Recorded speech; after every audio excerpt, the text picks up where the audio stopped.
Now your WSFA First Alert weather with meteorologist Amanda Curran. It has been a busy 12 hours here in the Storm Center. First, we dealt with tornado watches in parts of western Alabama. Those were allowed to expire at 10 o'clock, and now as this line is pushing through the state, more watches and even some warnings have been issued. First, we just want to break down the details and tell you where we are currently seeing tornado watches in effect. These are all the counties that we are worried about in eastern, central, and southern portions of the state. So anywhere from as far south as Escambia County all the way up north to, we're talking about you guys in Alex City, Tallapoosa County, sliding all the way down the Alabama-Georgia border and down into the Florida Panhandle too. You guys in the Wiregrass as well are all included in this, and we're going to watch as this is something that is very important. Now we're cutting into regularly scheduled programming to give you an alert right now. We're watching WSFA First Alert radar rather closely, and a tornado warning has been issued for Lee County, and it's such a helpful tool. We talk about it all the time, but let's show you exactly how you can actually use it in your everyday life. Here's WSFA First Alert radar seeing a widespread band of rain now pushing into parts of southeastern portions of our viewing area, the Wiregrass down in the Florida Panhandle. Zooming a little bit closer though, yeah, not a whole lot happening in central and south Alabama. Low 80s tomorrow are going to be fabulous. I know I just forecast weather, but I'm also going to forecast that I think a lot of people are calling out sick tomorrow because low 80s, no rain, lots of sunshine, and it's a Friday ahead of a football weekend where it's going to be dry and comfortable. Yeah, I see a lot of three-day weekends in a couple of people's future. I can't even tell you how much I'm looking forward to that. I know you are. I've been in this car for about 5 minutes, and me and my photographer Colin already sweating. This car has been sitting out in 90-plus degree temperatures. Let's show you the graphic to tell you how quickly a car just sitting out in the sunshine can really get. After 10 minutes in 90-degree weather, 114 degrees. That's what it feels like inside the car. Double that to 20 minutes, you're up to 124 degrees. That's what it feels like inside of a car. Go all the way to 60 minutes, you are upwards of 140 degrees. That's what it feels like inside this car right now. That's the actual air temperature, and unfortunately, I'm a big food lover. This candy bar that I was planning on eating after work, well, it's completely melted. Has been in here for 4 minutes. So, can you imagine what it feels like to sit in a car like this? This is something that we think is very important because a lot of people leave their cars out in the heat, so do whatever you can to try to keep your car a little bit cooler. Also, do whatever you can to remember, don't leave pets, children, or anybody in a car, whether it's running, windows cracked, or even if it's just for a second, because we've been in here for a few minutes now, and I'm already regretting this decision, and my candy bar is melted. So I think a good idea for everybody out there, remember that if it's hot outside, it's going to be even hotter in your car. All right, some good advice. Go ahead and get out that car, Amanda. Thanks a lot. And drier air will start to settle in time for Monday early morning. So in time for your actual day on Monday, we see a little bit more sunshine, a little bit less rain. Temperatures, though, still pretty toasty, warm, and a little bit on the muggy side. In the mid and upper 70s through the morning, back into the low 90s for the afternoon. Maybe a hit or miss shower. I think many of us stay dry tomorrow. And still pretty warm as we head through the evening, back into the 80s. That's nice, especially if you're going to be heading out maybe to the Auburn game. We're going to be talking about some pretty cool conditions to start if you're going to be out early in the morning. Upper 50s possible about 8 a.m. for tailgating, but for kickoff, we're really going to warm things up into the low 80s in time for about 2:30. So for the most part, many of us are going to feel warm, but still a little bit more fall-like out there with a lot of sunshine, barely any clouds to talk about, and definitely no rain chances. Today marks the first full day of the 2016 summer season, and people across Alabama seem to be pretty excited about it. I'm so excited for summer to be here. Oh, we can't wait for summer. Are you excited for summer? Are you excited for summer? I think you're excited. Out of 365 days in a year, the few days surrounding the summer solstice are the ones with the longest period of daylight. Here in Alabama, we see 14 plus hours of sunshine on a given day. The reason why is because the tilt of the Earth is most inclined towards the sun.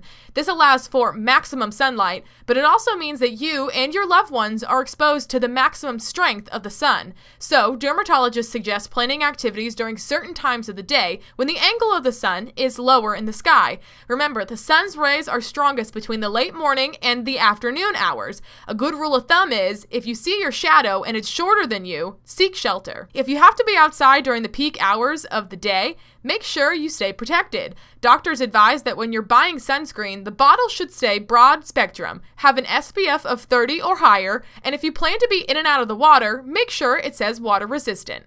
Don't let the strong sun deter you from being outside. When sunscreen and some easy to follow tips are used properly, a nasty sunburn that could slow you down this summer is completely preventable. Amanda Curran, WSFA 12 News. I don't know if you'd be able to tell what spot we're looking at right now without the banner. Well, the good thing is you have that to help you out. It's downtown Montgomery right now, and fog is definitely an issue. No visibility, not even reduced, absolutely none, especially the closer you get to the river bridge. This is a live perspective, part of our Alpha Insurance Camera Network. It's also courtesy of our friends at Broadview Media. Now, this is just showing you that if you have not left yet, you live close to the capital city, fog is an issue for a lot of people. So take it easy out there, take it slow, and make sure to give yourself a little bit of extra time. You're going to need it for that early morning commute because basically no matter where you're heading, you're probably going to be heading towards some kind of fog. Reduced visibility the further south and east you head. We're dealing with that in Eufaula, Barber County right now. You're down to about 1 mile. Even in Auburn, they are the newest ones to join the fog club early this morning. So a little bit of a gap in parts of Macon County on 85. But if you head up towards Lee County, you're dealing with that reduced visibility, that fog, and then closer to Montgomery, eastern portions of the capital city also dealing with that as well. Anything, it hangs on for the next couple of days and keeps us dry until approaching cold front makes its way to our neck of the woods. That doesn't arrive tonight, though, so those trick-or-treaters, be prepared for a little bit of warmer weather. By about 6 o'clock tonight, many of us will drop out of the mid and upper 80s, close to 80 degrees right on the dot, falling steadily through the 70s. So your emoji cast is very much Halloween themed this time of year. It is the last day of October. A lot of kids very excited to maybe wear those costumes. I've seen a lot of pumpkins. I've seen a lot of ghosts too. I think for the most part, many of us are not going to be layering up much. We're in the mid and low 70s as we head through the evening hours. So helping those kids to get off to school, here's a little bit of a rundown of what you're going to need in time for the start of your new work week. Although there were some showers early yesterday morning, I think it's safe to say those umbrellas probably not needed today. I'd exchange them for those sunglasses, though. A good bit of sunshine as we head through the afternoon. And temperatures are going to get pretty warm, actually a little bit above average for this time of year. Upper 80s expected, so make sure that AC is running. But then you can see it gains some strength and turns into a Category 1 hurricane. And then it takes a very sharp turn towards the north and makes its way just to the east of Jamaica. And you can see if we make our way through the day Monday into Tuesday as well, we're going to watch as that makes its way closer and closer to the United States. Now, some models suggesting it does make that northerly curve. Some say it stays in the Gulf, and that could be a problem for us here. It all depends on where this goes over the next couple of days. Just want to give you an idea of what we're watching. Still several days out. It has no direct threat to us at this exact moment. And earlier in the day, the better. Definitely. If you have to be outside during the afternoon, as the palest person in this newsroom, wear the sunscreen. I'm competing with you. We're pretty close. To you. Yeah, we both need that sunscreen. Thanks, Amanda. Watching as those 60s turn into 80s rather quickly during the morning hours, and by the time we get to lunch, many of us already hitting that 90-degree mark. And this is continuing to move directly towards the east, towards 51. So if you were in Lee County, you know where that is. That's south of Auburn. System moving rather quickly off towards the east at about 40 miles an hour. So we're heading straight into the upper 90s today, but it could feel like triple digits. How long does that heat last for? We'll have those details and more coming up after the break. Stay with us. And there is signs of some rotation across this line. We're going to closely monitor that as we head through the next hour or so. This half of the line still going to be watching, making its way into the Prattville area. I believe we actually have a camera right now from Storm Tracker. WSFA First Alert meteorologist Vernon Turner is out there driving. We'll talk to him in a little bit, but right now I just want you to see what's going on. He's driving on the interstate, and we actually just got a brand new camera. The view is actually so crystal clear you can see through the raindrops. Very wet roadways out there. The Biscuits are back in town, and what perfect weather to go out and watch a baseball game right at 7:05 for the first pitch. Many of us are warm in the mid-80s, slowly sliding back into the low 80s by the time we get to the 7th inning stretch. And by the time you head home, we're in the upper 70s, still mild and comfortable. A little bit of muggy air, though, as we head through your holiday weekend. A couple of isolated showers possible, but many of us stay dry through Memorial Day. We are wrapping up Severe Weather Awareness Week. I'm WSFA First Alert meteorologist Amanda Curran, and today we are talking about ways that you guys at home can receive weather alerts. So first off, if there's any kind of severe weather that may be coming towards central and southern portions of the state or is imminent, you can catch us live on WSFA. We'll give you severe weather coverage and the most up-to-date information possible. We stay on air, wall-to-wall coverage until the threat is over. But if you want to get a little bit of a heads up, maybe you're on the go, we also do text message alerts. You can actually text your county name name to 41212, and any watches or warnings that do happen in your specific county, you can get them straight to your cell phone any time of the day. Also a good source to have, especially at night, is a NOAA weather radio. This will wake you up. It's the most reliable source we have, especially during those late overnight hours. It will actually let you know, especially for your county, what you are expecting.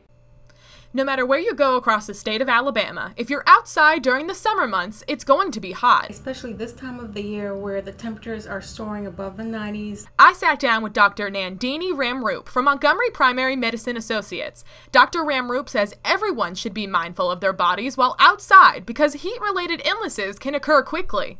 And heat exhaustion is the initial stage, Your temperature rises above 100 degrees. You tend to feel more sweaty, you're sweating profusely, a little bit of dizziness or headaches. You gotta be cautious. That heat exhaustion can rapidly advance into a heat stroke. You have loss of consciousness, which is really scary. You gotta be alert for that.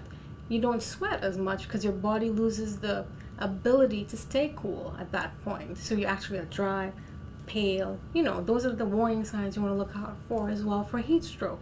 At times, it may seem like there's no relief in sight, but there are a few things that you already do on a daily basis that can help prevent heat-related illnesses. The little things do count, Little things you're unaware of that you do every day. Lack of water, the clothes you wear, staying protected from the sun as well is key.